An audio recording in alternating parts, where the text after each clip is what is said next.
राम राम, आदाब, सत श्री अकाल, हेलो।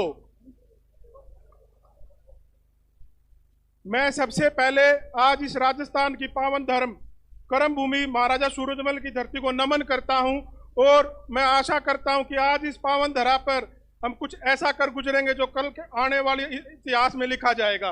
तो मैं अपनी बात को शुरू करने से पहले हम मेरे दोनों भाई, नौजवान भाई पलसानिया और कलसानिया, मैं आपको एक बात कहना चाहता हूं। अंतर्राष्ट्रीय जाट संसद हो चुकी, अब हमें यूनाइटेड नेशन की तरह 193 देशवासियों को इकट्ठा करके यूनाइटेड नेशन बनाने का काम करना है, क्योंकि हम ये जाट अंतर्राष्ट्रीय सदर का ये दूसरा सत्र है। जब अंतर्राष्ट्रीय चीजें खत्म होकर एक होती है तो उसको यूनाइटेड नेशन बोलते हैं। और मैं अपील करता हूं और उम्मीद करता हूं कि हम जल्दी ही जाट यूनाइटेड नेशन के प्लेटफॉर्म पर काम करेंगे। तो मुझे आपसे उम्मीद है कि आप ये मेरी मनोकामना जरूर पूरी करेंगे। सबसे पहले मैं आज जो ये जाट संसद है, संसद में हमेशा बिल पेश किए जाते हैं और बिलों पर चर्चा की जाती है। मेरे सभी प्रवक्ताओं ने बोला कि हमें शिक्षा में बच्चों को आगे बढ़ाना चाहिए, शिक्षा में हमें उत्थान करना चाहिए, लेकिन करेगा कौन?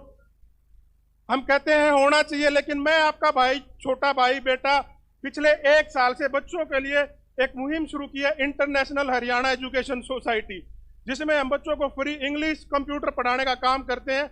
एक हमारे पूर्व मंत्री थे, उन्होंने राजस्थानी भाषा में बोला था कि गांव, मुझे सिर्फ गांव और शिक्षा समझ में आई थी, लेकिन मैं आज यहाँ इस मंच से विश्वास देना चाहता हूँ कि मैं गांव तक बच्चे को इंग्लिश और कंप्यूटर में माहिर करने की जिम्मेदारी मैं लेता हूँ। आप मेरा साथ दो, क्योंकि हमारे जाटों में सिर्फ एक ही है कि हमारा कड़क बोली, हमें ये कहकर गवार बोल दिया जाता है कि भाई बोलना दिन आता ही नहीं। भाई वो हमारी बोलना नहीं, वो हमारी पहचान है, हमारी शान है, और हम अपनी शान पे गर्व महसूस करते हैं। मैं अगर इंग्लैंड में रहता हूं तो मैं अपनी जाटू भाषा में बोलता हूं। अगर कोई हमारे मान्य चौटाला साहब भी पीछे भाई लंदन आए हुए थे, वीरेंद्र जी भी लंदन आते हैं, तो हम वहां जाटू में बात करते हैं, इंग्लिश में बात नहीं करते। तो जो भाई इस तरह शर्मिंदा महसूस करते हैं कि भाई अंग्रेजी नहीं आती, भाई मैं सिखाऊंगा, तुम आओ। कंप्यूटर नहीं आता, भाई हम सिखाओगे, आओ।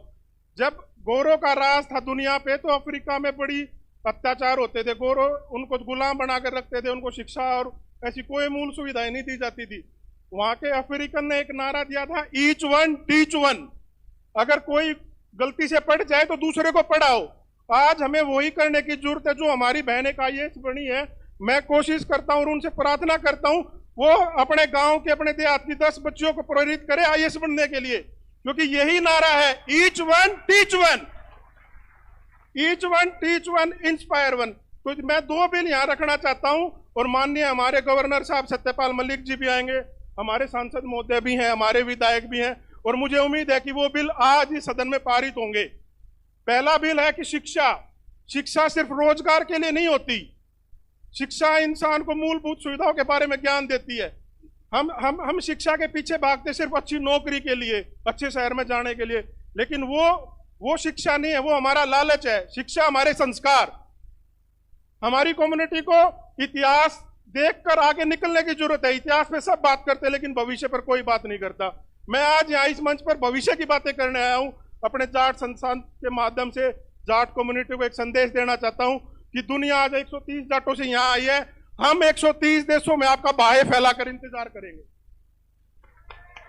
आप आओ, आप घर से बाहर निकलो, हम आपके आदर सत्कार के लिए बाहे फैलाकर इंतजार करेंगे, क्योंकि जो मान सम्मान आज हमारे जाट भाइयों ने इस राजस्थान की पावन पर धरती पर दिया है, हम उनके आज कर्ज के तले डूब चुके हैं। अब ये हमारी बारी है कि कोई भी गांव, चाहे वो नागौर का है, चाहे वो हिसार का है, चाहे वो बागपत का है, चाहे वो राजस्थान का है, चाहे वो मोगा का है, चाहे वो जम्मू कश्मीर का है। अभी एक हमारे जम्मू कश्मीर के पूर्व विधायक ने बोला था कि जम्मू कश्मीर के जाटों की कोई मदद नहीं करता। मैं आज इस मंच से सूरजमल जी की प्रतिज्ञा लेकर जाता हूं कि मैं मदद करूंगा पढ़ाई के मामले में, शिक्षा के मामले में। आप आओ, आप बाहर आओ। फिर दूसरी बात आती है राजनीति की। मैं एक छोटी सी बात आपको कहना चाहता हूं। बड़ी नदी को देखने सब जाते हैं, बड़ी नदी को देखने सब जाते हैं, नहरों और छोटे नालों की कोई गिनतियां नहीं होती। जब हमारा जाट समाज एक बड़ी नदी था, सब हमारे दर पर चलकर आते थे, लेकिन आज जाट समाज धर्म के नाम पर अलग अलग धाराओं में बह रहा है। अगर तुम्हें दोबारा विशाल नदी बननी तो जो छोटी नहरें निकली है उनको बड़ी नहर में आकर मिलना होगा। जितना जल्दी मिल लोगे उतना जल्दी हमारी कौम की भलाई होगी और उतना ही जल्दी हमारे राजनीतिक उद्देश्य और जो हमारे मकसद है वो पूरे होंगे। एक बात मैं और यहाँ मंच से कहना चाहता हूं कि ये जो आज आयोजन है, जो लोग इकट्ठे हुए हैं, एक हेनरी फोर्ड होते थे, अमेरिका के महान इंसान थे जिन्होंने फोर्ड ट्रैक्टर बनाया, तो मुझे उम्मीद है वो उसकी भी ना कहीं तो रूट जाटा इधर रही होंगी जो फोर्ड जैसा ट्रैक्टर बनाया। ठीक है, उन्होंने एक कहावत बोली थी, कमिंग टुगेदर इज बिगिनिंग। जब लोग मिलते हैं तो शुरुआत होती है, वो शुरुआत आज हो चुकी है। वो कहते हैं जब लोग मिलते हैं तो शुरुआत होती है। शुरुआत इन मेरे दो भाइयों ने कर दी है, शुरुआत इन दोनों भाइयों ने कर दी है। फिर कहते हैं एक साथ रहने से ताकत बढ़ती है।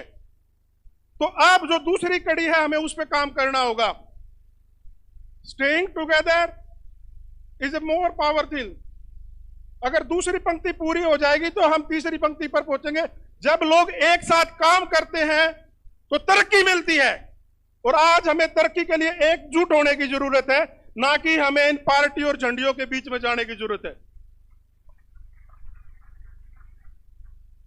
भगत सिंह जब जेल में थे तो वो चिट्ठियां लिखा करते थे, उनकी सभी चीजें हमें आज भी मिलती हैं कि भाई भगत सिंह नास्तिक थे, वो थे।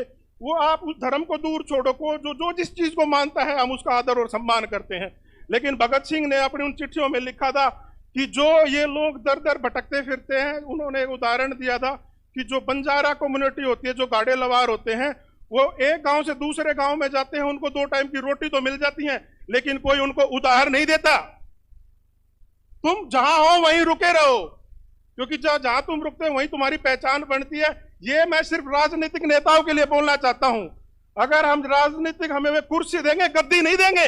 अगर हम अपना घर छोड़कर कहीं दूसरे घर में जाते हैं, वो 2 दिन की रोटी दे सकता, परमानेंट हमें कभी नहीं रख सकता। तो भाइयों, मैं यहाँ सुनने आया था और मैं आप लोगों को आश्वासन देने आया था कि अगर कोई भी भाई पढ़ाई लिखाई में आना चाहता है, मैं आपके लिए सदैव तैयार हूं। आप एक बारी सिर्फ एक मैसेज छोड़ना और मैं आपके लिए सब शीश झुकाकर आपके समर्पित करूंगा। और भाइयों देखो, उत्सुकता ऐसी चीज होती है, मैं एक चीज भूल ही गया। ठीक है, पिछले 5 साल से हमने जाट समाज यूके करके एक संगठन बना रखा है इंग्लैंड में, और उस जाट समाज यूके में 500 परिवार, जाट परिवार एकत्रित हो रखे हैं। वो राजस्थान से भी हैं, हरियाणा से भी हैं, पंजाब से भी हैं, दिल्ली से भी हैं। और हम पिछले 5 साल से जाट मेला लंदन, जो एक हमारा वार्षिक बड़ा मेला होता है, आयोजन करते।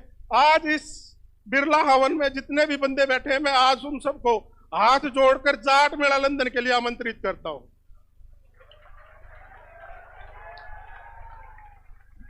एक वो समय था जब हम 5 साल पहले, मैं 13 साल से इंग्लैंड रहता हूं, मैं अपनी बात बताने नहीं आया हूं, लेकिन मैं एक बात बताना चाहता हूं। जब हम इंग्लैंड में गए थे तो हमारा क्या था, या तो हम गुजरातियों के साथ जाते थे, या हम हैदराबाद वाले भाइयों के साथ जाते थे, उनके त्योहार मनाते थे, उनकी खिचड़ी खाते थे। लेकिन आज आपके भाई और मेरे जाट समाजों के 500 परिवारों ने मिलकर लंदन में दाल चूरमा का प्रोग्राम किया है। ठीक है, और मैं आज इस मंच से पूरे मंच को और पूरे बिरला ऑडिटोरियम को जाट मेला लंदन के लिए आयोजित होने वाले में आमंत्रित करता हूं। और जो भाई इस मेले में नहीं आ सकते, वो अगले जाट मेले लंदन की तैयारी इब्बत शुरू कर दो। ठीक है, जाट समाज जिंदाबाद, जाट समाज। बहुत बहुत धन्यवाद पलसानिया और कलसानिया भाई। देखो, मेरे मन उम्मीद है कि अगला जाट यूनाइटेड नेशन जल्दी ही होगा।